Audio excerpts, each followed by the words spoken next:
So yun guys, tapos lang ng program namin. Ang oras natin ngayon is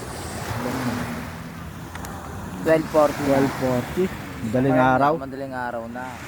Yun guys, kung makikita nyo, dito kami sa tabing dagat, yung aso. Ito yung mga kasama namin. Iba-ibang chapter yan. Yung ano namin dito. Sasayaan sila guys. Kami ngayon dito dalawa. Wala, dito lang, nagmo-moment. Siyempre, ganun talaga pag mag-isa sa buhay. Kaya talaga pag single. Pag single, ganun talaga gagawin pag single. Ganyan, moment. Nagkatabi ka dito. Ano? Kukwentuhan kayo, nagpaplano kayo sa buhay. Di ba? Eh kaso wala. Wala tayong may paplano. Kwento lang. Yun guys, share ko lang sa inyo yung nangyari dito sa ano namin, sa venue namin. Nalo kami tag of war. Nalo ba kayo? Sino kayo?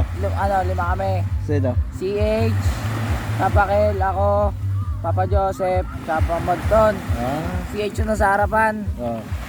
CH limang bitin, pero wala, panalo pa rin kami. Kalaban namin Batangas.